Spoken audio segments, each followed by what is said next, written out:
Hola, ¿cómo están todos? Qué bueno estén acá de nuevo en la actividad de Leamos Juntos. Soy Marilena García, acompañándolos, guiándolos por este camino hermoso de la literatura. Y como empezamos en la anterior sesión, un recorrido por la historia universal, iniciando por la historia de Europa, que nos va a llevar a traer al presente, a nuestro mundo, a nuestro hoy, muchos conocimientos que nos van a permitir analizar lo que está sucediendo, toda la influencia europea que tenemos, todos esos acontecimientos, cómo marcaron el rumbo de América Latina. Como siempre, una tacita de café apropiada para escuchar este hermoso relato que espero que les guste, que espero que sea de interés de todos y que lo podamos seguir de manera cronológica y organizada. Bueno, pues bien, la historia de Europa se refiere a un conjunto de sucesos desde que el continente europeo fue poblado hasta nuestros días, hasta hoy, hasta la actualidad. Ese modelo europeo se divide en edad antigua, edad media, edad moderna y edad contemporánea. Vamos a iniciar con la edad antigua, teniendo en cuenta que cada etapa de la historia comienza y termina debido a un acontecimiento importante. La edad antigua inicia en el año 4000 a.C. con el nacimiento de la escritura y finaliza en el año 476 después de Cristo con la caída del Imperio Romano de Occidente, dando inicio a la Edad Media. Vamos a ver cuáles fueron esos aspectos que caracterizaron a la Edad Antigua, cuáles fueron esos hechos que marcaron esa época. Pues bien, lo primero, la aparición de la escritura. Tal y como lo hemos adelantado y lo hemos mencionado, el nacimiento de la escritura marcó el inicio de muchos acontecimientos importantísimos. Cada cultura desarrolló un tipo de escritura particular. Es así como la egipcia desarrolló la escritura de jeroglíficos, ya que representaba objetos mediante símbolos. Y la cultura griega crea el primer alfabeto. 2. Predominó la religión politeísta. Esto quiere decir que durante la Edad Antigua veneraban más a un dios. Los dioses no estaban representando el comportamiento de sus fieles, sino determinando la cantidad de ofrendas que se llevaban en determinado momento del año. Y esto se volvía fanatismo total. 3. Las clases sociales hereditarias. Se heredaban de padres a hijos. Generalmente se hacía distinción entre monarquía, aristocracia, eruditos, artesanos y esclavos, que en esta época eran bastantes. Las primeras leyes que se formaron se hicieron para facilitar la convivencia de las grandes poblaciones. Así nacieron los primeros códigos que aplicaban penas a determinadas conductas irregulares, muy parecido a lo de hoy. En la parte de la economía, básicamente era de corte rural, dado que se basaba en la agricultura. El trabajo provenía de esclavos y la propiedad de la tierra era de la clase alta, de los reyes, de los faraones, de los emperadores o de quien tuviera más poder. Y los esclavos trabajaban allí sin remuneración alguna. Las clases sociales entonces eran inamovibles y, como dijimos, se heredaban. Se dividían en monarcas, que eran los reyes y faraones, y solo podían acceder al poder por ser descendientes de un rey anterior. aristocracia, eran los familiares y los ministros de los reyes. La clase religiosa e intelectual se encontraban muy cercanos a los reyes y les era permitido estudiar. Artesanos, comerciantes y campesinos se encargaban de proveer a la población con todo lo que necesitaban para su actividad y su bienestar diario. Y por último, los esclavos que provenían de pueblos conquistados. En esta edad antigua, la esclavitud fue el pilar fundamental de la economía, ya que eran trabajadores cautivos que llevaban a cabo todo el trabajo. Se podían comprar o adquirir en guerras y conquistas, y su condición era hereditaria. El esclavo no percibía salario, trabajaba sin obtener ninguna recompensa a cambio. También en la Edad Antigua se destacan algunas civilizaciones importantes, porque fueron estos primeros grupos que dejaron un gran legado en el resto de la humanidad. Está, por ejemplo, la civilización de Mesopotamia, que este nombre griego lo adquiere al entender que quiere decir tierra entre dos ríos, entre el río Tigris y el Éufrates.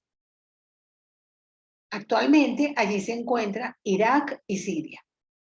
Se le considera la cuna de la civilización, ya que allí se establecieron los primeros asentamientos que derivaron formas sociales y políticas organizadas. Fue la primera civilización que junto con los egipcios desarrollaron la escritura. Y crearon también las primeras formas de política organizadas. También tenemos la civilización egipcia.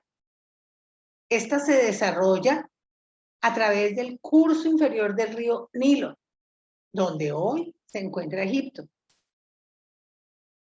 Sus elementos más destacados fueron la escritura de jeroglíficos y la construcción de pirámides. Ellos fueron unos grandes arquitectos que hoy en día todavía nos genera curiosidad de entender cómo fue la construcción de esas pirámides en aquella época. Todavía se hacen estudios a estas joyas de la historia para determinar cómo fueron construidas. La civilización griega, cuna de la cultura occidental, puesto que la filosofía, el arte y la política nacieron con la civilización griega. Gran parte de todo lo que allí se vivió en este aspecto lo encontramos hoy en día también. Y a la antigua Grecia y a esta civilización se le ha denominado la civilización de la democracia. Todos tenían participación. La civilización romana es una de las más importantes de la historia. Se extendió por todo el Mediterráneo y por el Reino Unido. Y su arquitectura, su forma de organización y sus leyes dejaron un legado muy importante en toda Europa. Con la caída del Imperio Romano, se puso fin a la Edad Antigua. Desaparecieron los grandes imperios, dando paso a organizaciones más pequeñas denominadas feudos, que marcaron el inicio de una nueva etapa en la historia de la humanidad, la Edad Media. Bueno, iniciamos ahora nuestro recorrido por la Edad Media, que tiene unos aspectos y unas características muy interesantes y muy bien definidas para entender el comportamiento en esta época de la historia europea. Pues bien, Edad Media o Medioevo también como es llamada, es el periodo histórico comprendido entre el siglo V y XV. Inicia en el año 476 con la caída del Imperio Romano y finaliza en 1492, año en el que Colón descubre América. Fue un periodo donde ocurrieron importantes avances que ayudaron a conformar la Europa que hoy conocemos. Durante la Edad Media, los reyes acudían a los parlamentos para explicar sus proyectos y conseguir financiación para ellos. Esos parlamentos estaban representados por el clero, la nobleza y los mercaderes, la gente que tenía más poder social, político y económico. Por eso acudían allí a expresar sus proyectos y a buscar financiación. Por lo tanto, las características de esta Edad Media, si bien es cierto que con el paso de los años han cambiado y han evolucionado, tenemos aspectos que hoy en día los podemos evaluar y reconocer en la distancia y entender que fueron aspectos sociales y de carácter psicológico que dejaron una profunda huella en la historia de hoy en día. Así que vamos a ver algunas características muy importantes. Primero, y muy importante este primer punto, la institución religiosa como núcleo de poder. Una de las características más destacadas en esta etapa es el gran poder y consideración que tuvo la religión, las creencias religiosas, elementos que estaban en el día a día de la población.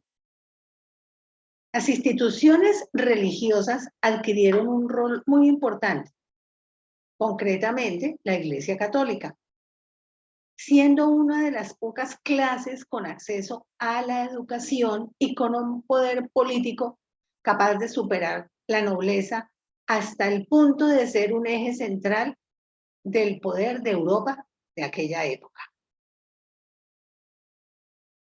Todo el poder que tenía la jerarquía eclesiástica estaba en manos de los obispos de la región y el Papa tenía aún más poder, ya que se basaban en el hecho de que él era el sucesor de San Pedro. Esto le generaba un poder, una confianza y un respeto absoluto. Relacionando este tema, nos damos cuenta que los conceptos religiosos iban unidos a una voluntad y a una creación divina. Dios era el centro de todo. La sociedad hacía grandes esfuerzos filosóficos y morales para comprender al mundo a través de la divinidad. Pero de aquí se desprende una característica importante también, la segunda, el miedo y la obediencia.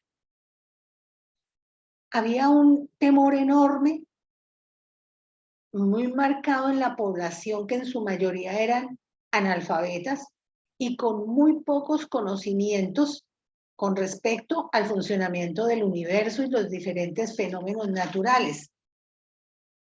Esto hacía que tuvieran un absoluto temor y que todo el acceso religioso se llegara a un punto del fanatismo y que persiguieran a aquellos que no pertenecían a esta clase de seguimiento religioso.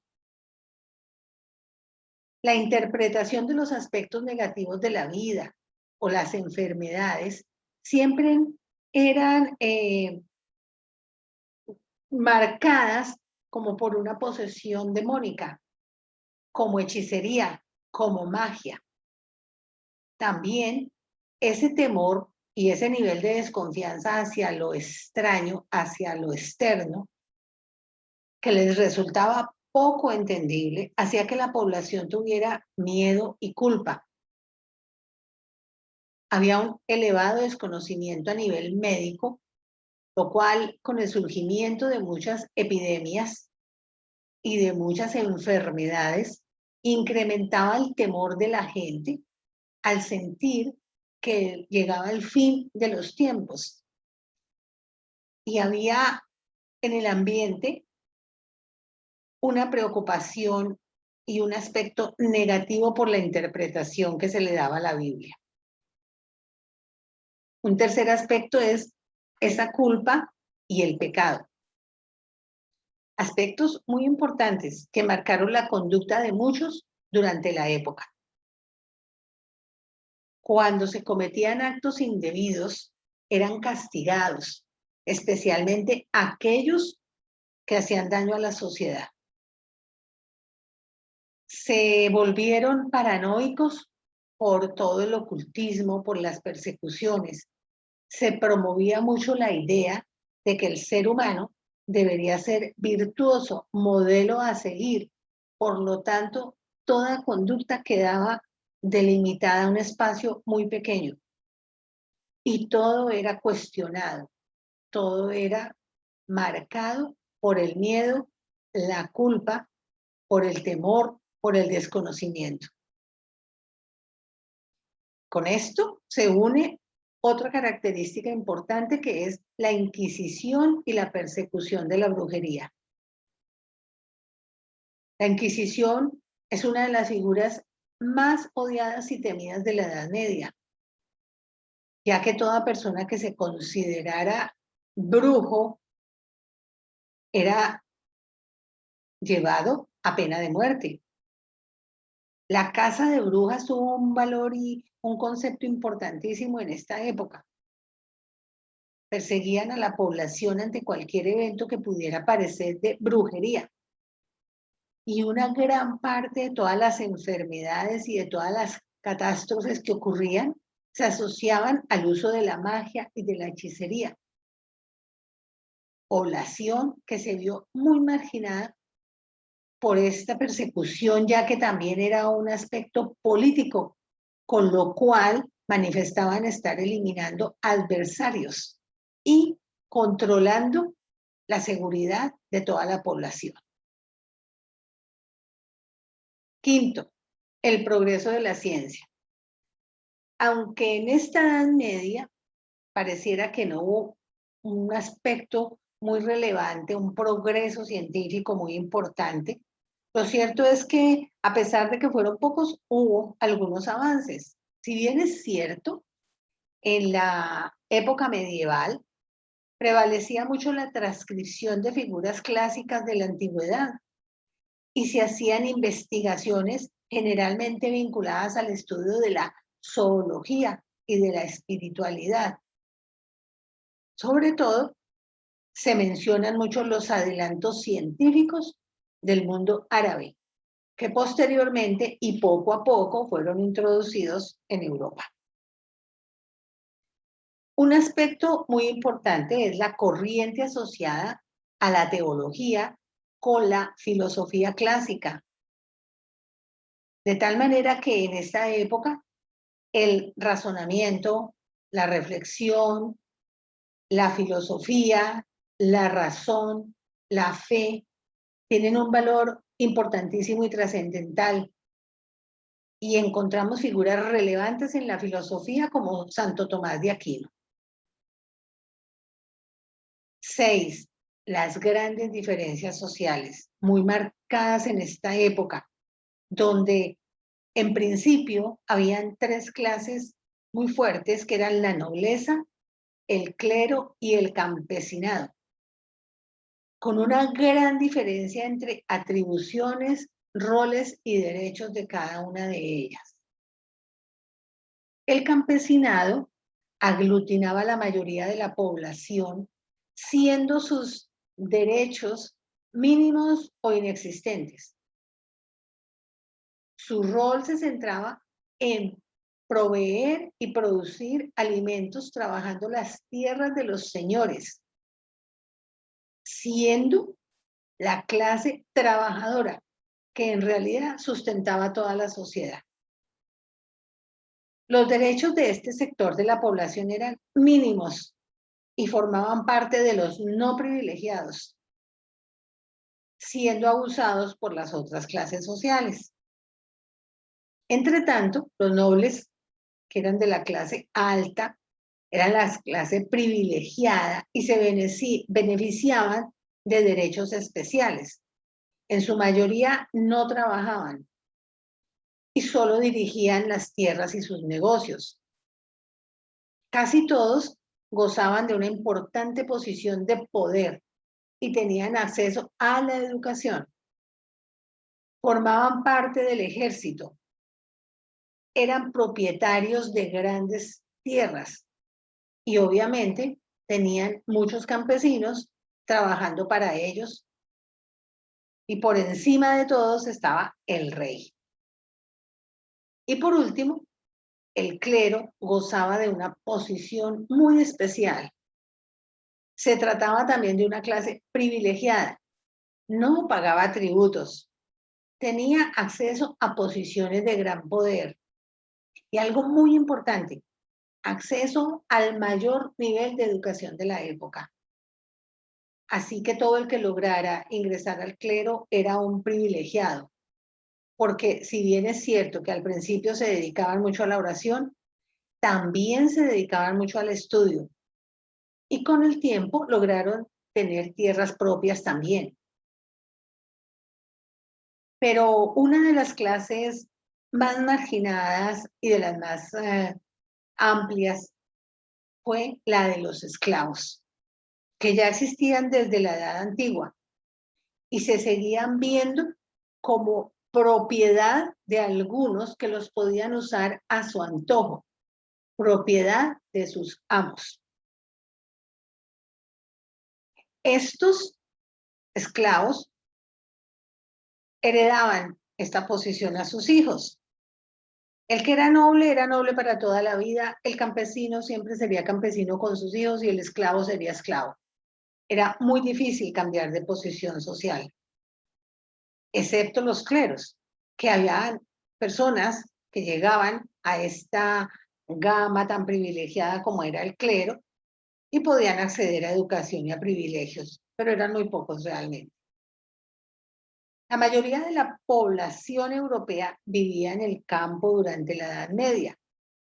Sin embargo, poco a poco fueron generando aldeas y se fueron conformando unas sociedades de mercaderes y artesanos. Ellos poco a poco organizaron estos gremios tratando de generar una nueva clase social que se llamó la burguesía, donde si bien es cierto que no tenían todos los privilegios de los nobles, podían concentrar una gran cantidad de dinero y poco a poco fueron tomando el rumbo de la economía. Al contrario de los campesinos, los burgueses tenían más probabilidades de llegar a escalar una nueva posición social.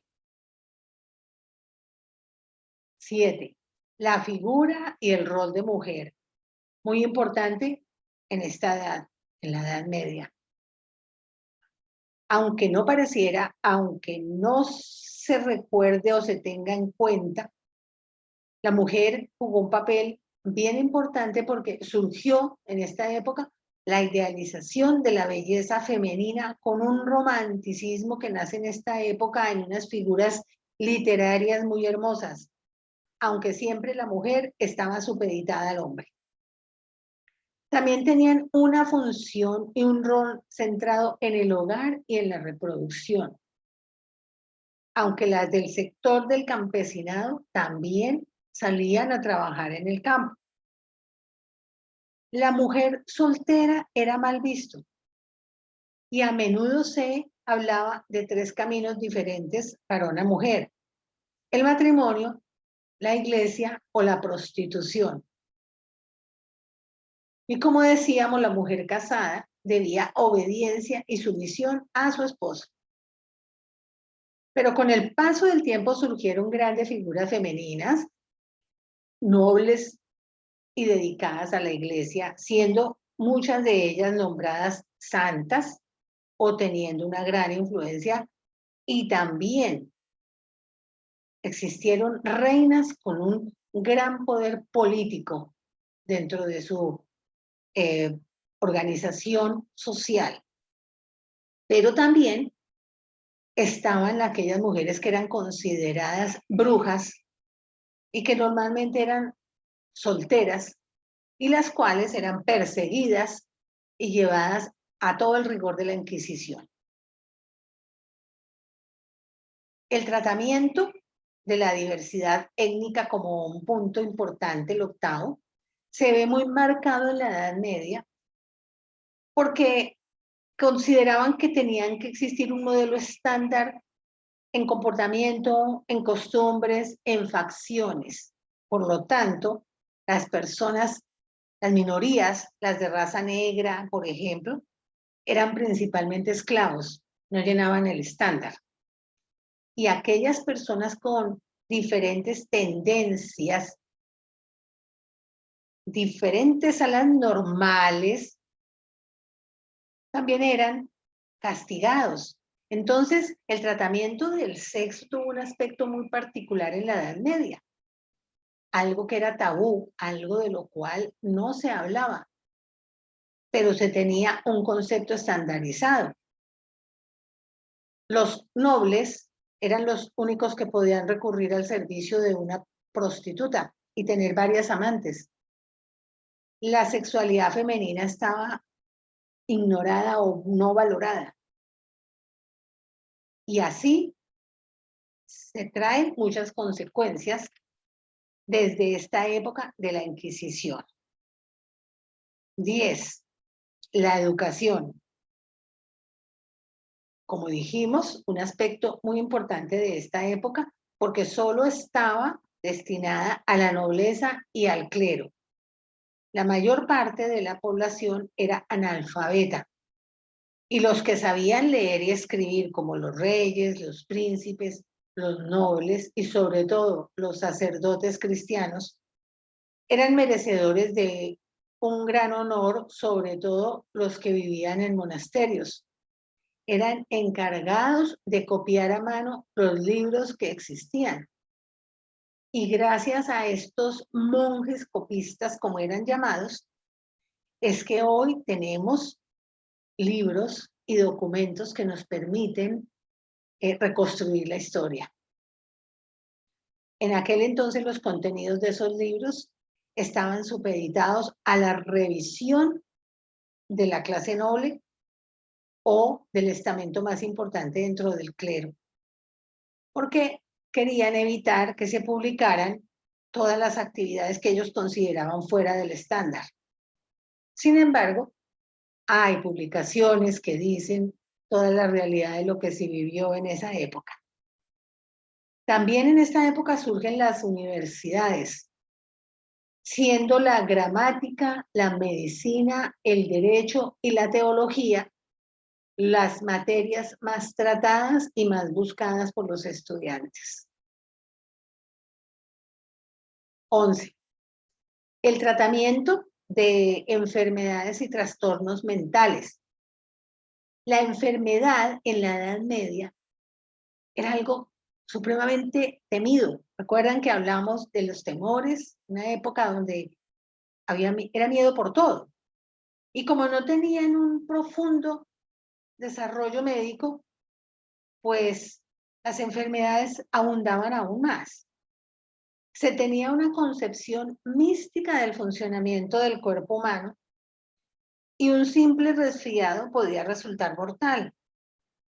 Explorar el cuerpo era delito y estaba perseguido con unos castigos muy fuertes. Por eso muchas enfermedades no podían ser tratadas ni comprendidas, ya que los médicos no podían hacer investigación. Las enfermedades se trataban con plantas medicinales, en algunos casos, pero esta práctica también era llamada brujería y las personas que lo practicaban eran quemadas o ahorcadas. Así que moría mucha gente por falta de un servicio médico que ellos mismos se encargaron de que no existiera a fondo. Otro factor que no ayudaba mucho a esto eran las condiciones higiénicas mínimas en que vivían, existiendo una inmensa cantidad de piojos, chinches, pulgas y cualquier animal con potencial para contagiar distintas enfermedades. De allí salen las grandes plagas, inclusive la peste negra. Y murió mucha gente. Muere mucha gente en esta época. 12. La creación cultural. En la Edad Media nace una corriente cultural muy importante, sobre todo la arquitectónica. En Roma se observa mucho la arquitectura que nace en esa época, es importantísima para la cultura de hoy en día. Y también las creaciones literarias. La mayoría de las corrientes literarias que hoy tenemos nacen en la Edad Media en Roma. Así que muy importante. En esta época hay muchas batallas también, muchos enfrentamientos, pero hay una guerra que marca de manera muy importante esta época, y es la Guerra de los 100 años, que realmente no duró 100 años, duró 116 años, de 1337 a 1453, y se produce por la enemistad entre Inglaterra y Francia. El desenlace de esa enemistad lleva a esta guerra de los 100 años, porque Inglaterra estaba interesada en importar lana a Flandes para la elaboración de tapetes. Sin embargo, Francia no lo permitía, a pesar de que compartían el Canal de la Mancha para todas estas incursiones marítimas que tenían los dos. Dentro de estos 100 años de la guerra, la batalla más importante fue la de Azincourt. Enrique V se había introducido en Francia con sus tropas y había conseguido la victoria. Pero a pesar de ello, tuvieron que retroceder y continuar a París y autoproclamarse rey. En 1420 los dos reyes firman el Tratado de Troyes, que con esto reconocen que Enrique sería heredero del trono una vez que falleciese. Por lo tanto, esta guerra marcó un momento muy, muy importante de la Edad Media. Bueno, ¿cómo les ha parecido el tema hasta el momento? Quisiera sus comentarios, porque a mí me parece supremamente interesante todo este recorrido, lograr que podamos llegar a conocer lo que pasó en esa época es maravilloso. Gracias a quién, acuérdense, a los monjes copistas, a las personas que copiaron toda esta historia y que gracias a la literatura hoy la podemos tener y hoy podemos hablar de ello.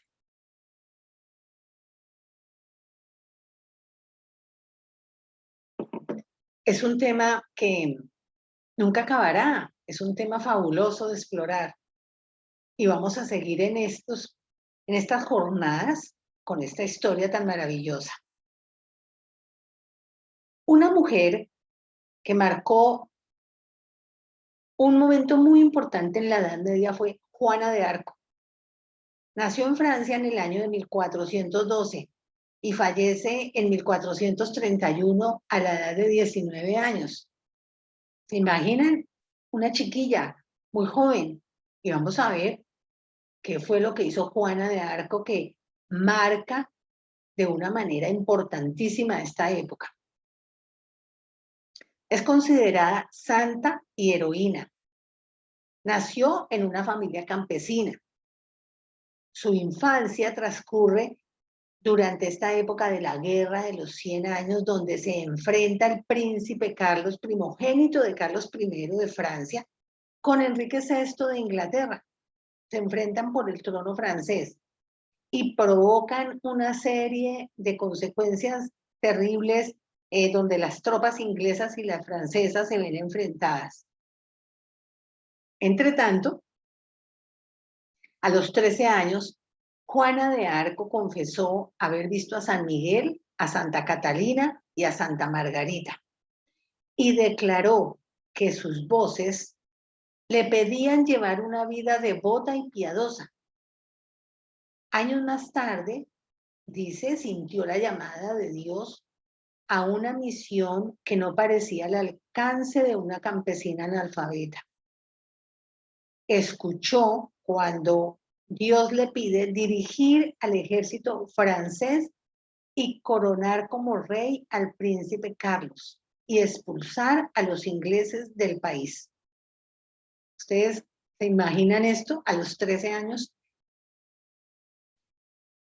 Ella viaja con la intención de unirse a las tropas del príncipe Carlos, pero es rechazada. Es una niña, es mujer. ¿Cómo va a entrar al ejército? Se agrava la situación en Orleans con toda esta guerra y finalmente Carlos decide llamarla para entender qué era su petición. La hizo examinar por varios teólogos y finalmente accedió a confiarle el mando de un ejército de 5.000 hombres, con el que Juana de Arco consiguió derrotar a los ingleses el 8 de mayo de 1429. Luego estaría en otras batallas victoriosas que abren el camino para que el príncipe Carlos pueda llegar a su coronación que se produce el 17 de julio de 1429. Al haber terminado esta misión, Juana de Arco dejó de oír voces interiores y pidió permiso para volver a su casa.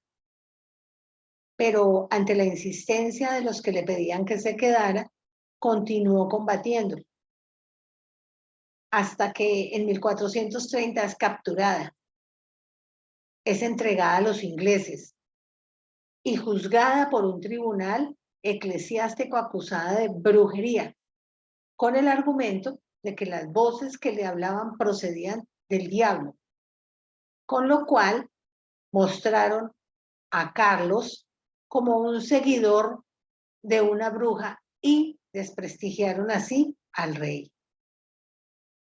Después de un proceso de 3 meses de la Inquisición, fue declarada culpable de herejía y hechicería.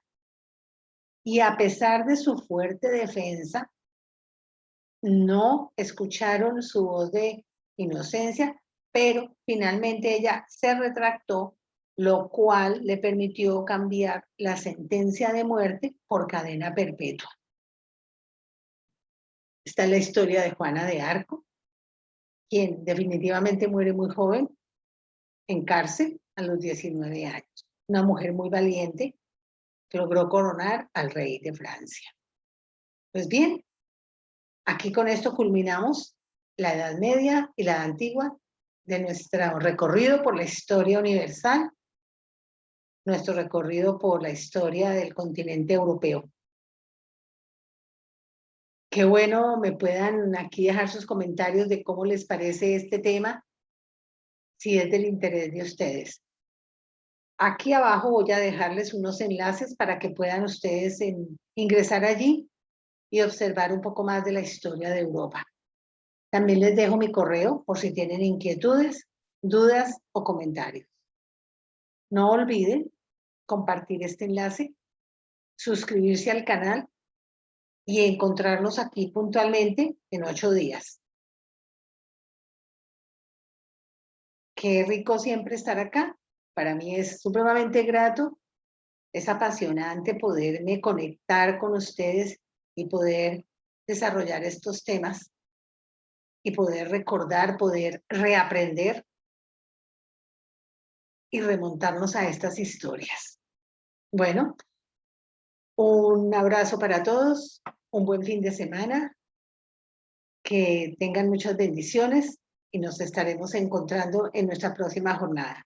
Un abrazo para todos. Adiós.